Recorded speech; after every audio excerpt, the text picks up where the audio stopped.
बिस्मिल्लाहिर्रहमानिर्रहीम, अस्सलाम वालेकुम। मैं असदुल्ला ख़ान हूँ। इलेक्शंस 2024 होने वाले हैं, सुना तो यही है कि इलेक्शन होने वाले हैं, लेकिन अभी तक इलेक्शन का माहौल नज़र नहीं आ रहा। और मैं तो शुक्र है कि उतरा ही नहीं हूँ अभी तक सर्वे करने के लिए, गया ही नहीं हूँ सर्वेस के लिए। और उसकी वजह यह है कि अभी तक इलेक्शन का माहौल ही नहीं बन रहा, पता ही नहीं है कौन किसके मुकाबले में है।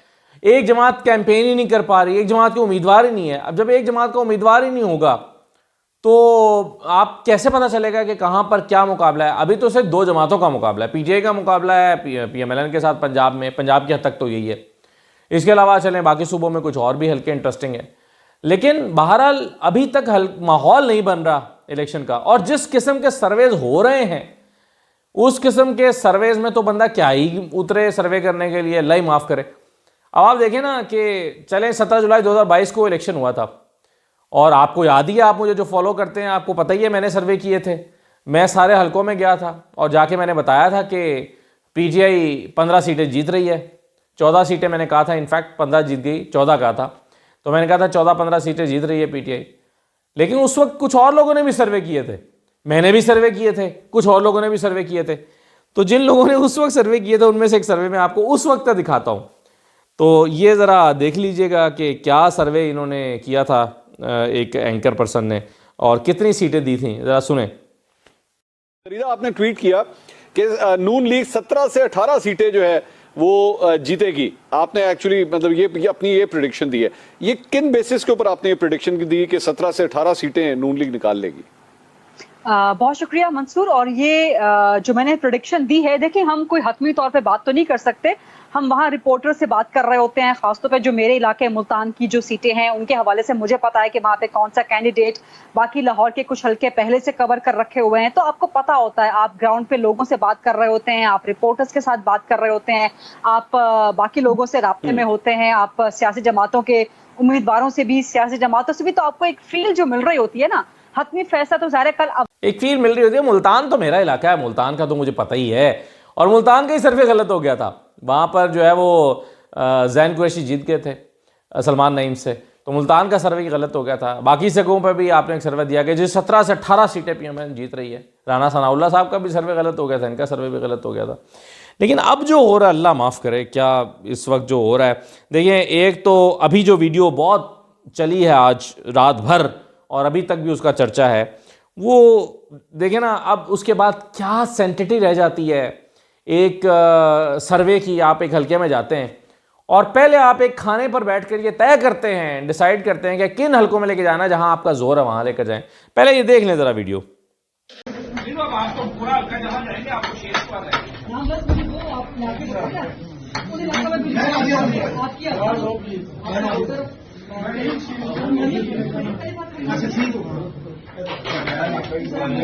अच्छा, अब ये चलें, वीडियो तो हमने पहले भी देखी हुई है, लेकिन मैं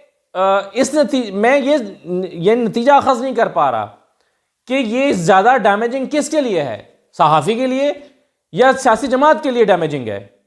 इससे क्या एक सहाफ़ी की क्रेडिबिलिटी ख़त्म हो रही है या एक सियासी जमात की क्रेडिबिलिटी ख़त्म हो रही है, जो इस तरह से मैनेज कर रहा है कि हम आपको चलें फ़लाँ हल्के में लेकर जाते हैं, फ़लाँ इलाके में लेकर जाते हैं जहाँ पर नून लीग की आवाज़ हो। और इससे साबित होता है कि खुद नून लीग के लिए भी एक चैलेंज बन गया है कि उनको ऐसे इलाकों की तलाश है कि जहां पर चंद वोटर उनके मिल जाए, और चीज़ों को प्लांट करना पड़ रहा है, चीज़ों को डिसाइड करना पड़ रहा है, तय करना पड़ रहा है, ढूंढने पड़ रहे हैं कि कहां पर आपका वोटर होगा, वहां पर जाएं।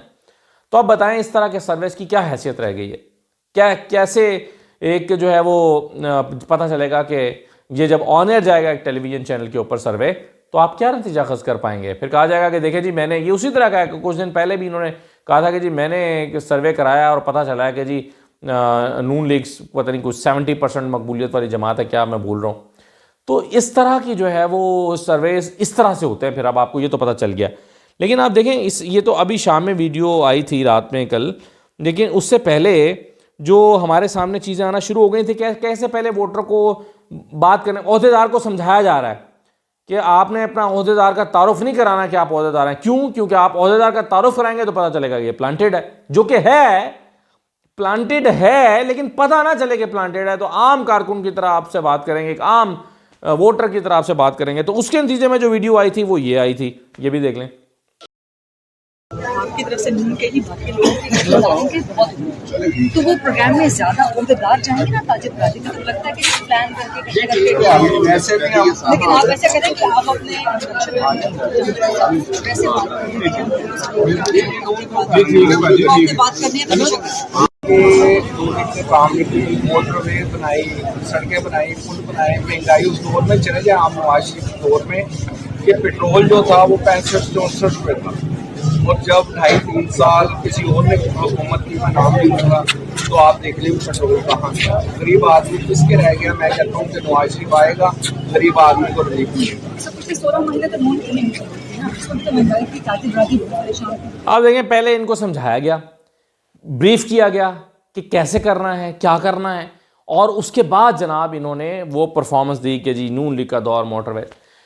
मुझे याद है जब मैं सर्विस करने के लिए जाया करता था तो एक एक जमात के लोगों को पकड़ने के लिए रात रात भर बाज़ चेंज करना पड़ता था। मसलन मेरी कोशिश होती थी कि मैं नून लीग का भी जो उम्मीदवार है उसका मौक़िफ़ भी ज़रूर शामिल करूं। नून लीग का मौक़िफ़ शामिल किए बगैर प्रोग्राम जो है वो मुकम्मल नहीं होगा। और आप यूट्यूब पे पड़े हुए हैं ना प्रोग्राम, मैं गलत तो नहीं कह रहा, आप यूट्यूब पे जाके मेरे 17 जुलाई वाले प्रोग्राम देख लें या 2018 के इलेक्शन वाले प्रोग्राम देख लें। मैं नारोवाल में, मुझे याद है मैंने अबरारुल हक का इंटरव्यू कर लिया, आसानी से मिल गया। उसके बाद मुझे एहसन इकबाल का करना था। एहसन इकबाल साहब टाइम नहीं दे रहे थे, उनके जो लोग हैं वो भी टाइम नहीं दे रहे थे। मैंने पता किया वो कहाँ पर इस वक्त किस गांव में हैं। वहाँ गया तो पता चला कि वो तो यहाँ से फातिहा कहने आए थे और फातिहा के बाद चले गए हैं, अब वो फलां गाँव में कर रहे हैं। और मुझे याद है कि मैं उनके पीछे पीछे भाग रहा था और वो आगे आगे अगले गाँव देहातों में जा रहे थे। फिर मैंने एक जगह जाकर उनको तकरीब में पकड़ा और मैंने उनसे जाकर रिक्वेस्ट की कि एहसन साहब, मैंने आपसे बातचीत करनी है आपके हल्के के इलेक्शन के हवाले से। और मुझे याद है कि उनका जो एमपी था उसने पूरी कोशिश की कि एहसन इकबाल साहब वहाँ पर ना दें, मुझे टालने की कोशिश की और कहा कि जनाब अगला जो हमारा लोग हैं वहाँ इंतज़ार कर रहे हैं, वहाँ पर आप आ जाए। मैंने कहा नहीं जी, आप यहाँ पर 5 मिनट हमें दे दें। और एहसन साहब ने वो 5 मिनट दिए और मुझे याद है कि मैंने वो उनका एहसन इकबाल का इंटरव्यू वहीं पर पंडाल में बैठ के, जहाँ पर वो एक कॉर्नर मीटिंग से खिताब कर रहे थे, वहाँ पर उनका किया। क्योंकि मैं ये समझता था कि मैंने अगर पीटीआई का किया है तो मैं नून लीग का नहीं करूँगा तो मेरा हल्का कैसे मुकम्मल होगा। ऐसे ही राना तनवीर साहब थे, शेखुपुरा, मुझे याद है उनकी गाड़ी के पीछे हमने इतनी गाड़ी भगाई और फिर कहीं पर जाकर मैंने राना तनवीर साहब को जो है वो एक सड़क पर रोका उनकी गाड़ी को और वहाँ जाकर रिक्वेस्ट की और उन्होंने मुझे वहाँ पर मेरे साथ गुफ्तगू की। ऐसी बेशुमार मिसालें हैं। मुझे याद है कि एक नून लीग के एक उम्मीदवार थे, लोधरा में इलेक्शन हो रहा था, तो उनको हमने उनसे टाइम तो किया हुआ था, लेकिन पीटीआई के उम्मीदवार को करते करते और बाकी दूसरा हल्का करते करते हम लेट हो गए। अब जब हमने रात को 1 बजे उनको कॉल की कि हम आना चाहते हैं, तो उन्होंने कहा कि आप इस वक्त जिस जगह पर हैं आप बहुत लेट हैं, आप नहीं आ सकेंगे और मुझे सोना है, मैं सुबह फजर के वक्त उठता हूँ और मैं फ़लाँ मस्जिद में नमाज़ पढ़ता हूँ। नहीं, बल्कि उन्होंने ये नहीं बताया कि मैं फ़लाँ मस्जिद में नमाज़ पढ़ता हूँ, उन्होंने कहा कि मैं तो सुबह जल्दी उठता हूँ और इस वक्त मुझे सोना है, वरना मैं कल सारा दिन काम नहीं कर सकता।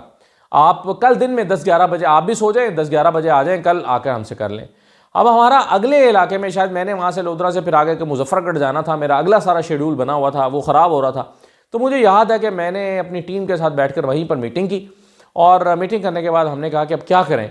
हमने ये डिसाइड किया कि ये पता चला कि ये फ़लाँ मस्जिद में सुबह फजर की नमाज़ पढ़ते हैं और वो नून लीगी उम्मीदवार जो फजर की नमाज़ वहाँ पढ़ते हैं, तो हम जो है वहाँ पर 1-आधा घंटा हमने वहीं एक चाय के होटल पे इंतज़ार किया, चाय पी और चाय पीने के बाद मैं अपने प्रोड्यूसर के साथ जो है वो और मेरे साथ कैमरा टीम, हम वहाँ से निकले। 1 घंटे की वहाँ से ड्राइव थी मुझे याद है, और फजर की नमाज से को 5-7 मिनट पहले हम पहुँचे हैं, तो उसके बाद अज़ानें शुरू हो गई। अब हम इस टेंशन में थे कि हम आ तो गए हैं, रात भी हम सारी जागी हैं, पता नहीं ये फजर की नमाज़ पढ़ने आएंगे कि नहीं आएंगे। वो फजर की नमाज़ पर आए, नमाज हुई, नमाज के फ़ौरन बाद हमने उनसे दरख्वास्त की, तारुफ़ कराया और बताया कि रात आपसे बात हुई थी। वो बहुत हैरान हुए और फिर मुझे याद है कि उन्होंने इंटरव्यू दिया, नून लीग के उम्मीदवार थे, इंटरव्यू दिया। इंटरव्यू देने के बाद उन्होंने जो है वो नाश्ता कराया। नाश्ता कराने के बाद फिर उन्होंने रुख्सत किया और हम अगले सफ़र के लिए निकल गए।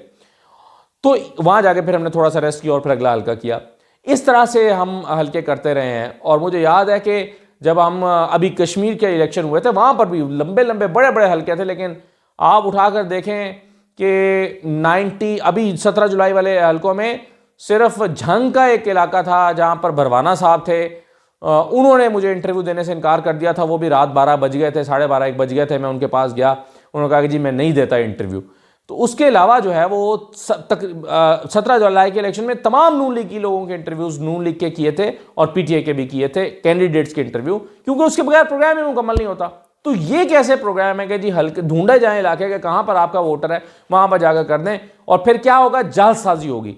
आखिर में सर्वेस दिखाए जाएंगे और कहा जाएगा कि जनाब जी ये देखें 80% लोग जो है वो नून लीग को सपोर्ट कर रहे हैं। तो ये बदयांती है, ये सहाफ़ती बदयांती है, अखलाकी बदयांती है, और मेरा ख्याल है कि इस तरह से जो है वो सर्विस, मतलब फिर तो मुझे लगता है मैं ठीक ही कर रहा हूँ कि इस मरतबा अभी तक मैं सर्विस के लिए बाहर नहीं गया। और मैं इसलिए नहीं गया कि माहौल बना ही नहीं है इलेक्शन का, वो बाकी क्या पॉपुलैरिटी है वो लोगों को अंदाज़ा हो ही गया है बहुत सारे, लेकिन कम से कम ये है कि हल्के के डायनामिक्स जब कैंडिडेट्स हमारे सामने आए तो फिर ही आप उस पर बात कर सकें ना। लोग अभी तक निकले ही नहीं हैं इलेक्शन करने के लिए। तो इस तरह की सूरत हाल। अब आप देखें, एक तो मैंने आपको ये दिखाया, एक बंदा एक और जगह पर वो एक आम आदमी इलाके का शहरी भी एक्सपोज कर रहा है इनको, बता क्या बता रहा है, जरा ये भी देखें। अस्सलाम वालेकुम। मैं देखो जी इंटरव्यू लै रहे ने ते नून लीग के बंदे खड़े होके ना आके सानू दसदे पे ने कि तुसी ना कहना कि असीं नून लीग दे हैगे, नून लीग दे। खुदा दी कसम मैं जैनमन गल कर रहा, अल्लाह पाक दी कसम है। इंटरव्यू दवा रहे ने ते बंदे नू कह के ना कि असीं नून लीग दे। यह हाल है इस मुल्क दा। ते ओह जिहड़ी मैडम है ना वो तय करके आई है ਉਹਦੇ ਨਾਲ। मैं ਤੁਹਾਨੂੰ ਦੀ शक्ल वहाना,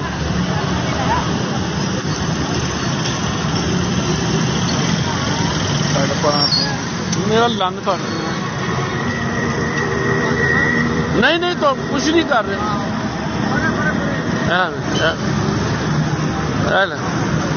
सारा तय प्रोग्राम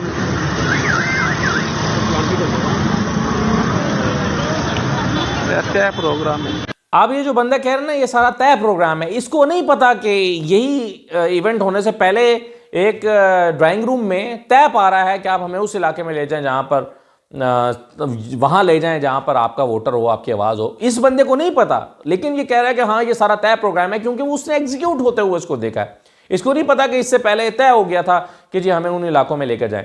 तो इस तरह से होता है कि जब आप प्लांटेड सर्वेस करते हैं, प्लांटेड चीज़ें करते हैं, तो इस तरह होता है। मुझे याद है कि मुजफ्फरगढ़ रात के तकरीबन जो है वो 10 बजे हुए थे, और मुजफ्फरगढ़ में मैं पहुंचा तो वहाँ पर सप्तान बुखारी साहब थे नून लीग के, उनके हम पीछे पड़े हुए थे कि आप हमें अपने इलेक्शन के हवाले से वोट दें, अपनी राय दें। तो वो ज़रा पहलूतही कर रहे थे, बचने की कोशिश कर रहे थे कि मैं मीडिया को फेस नहीं करूँ तो बेहतर है।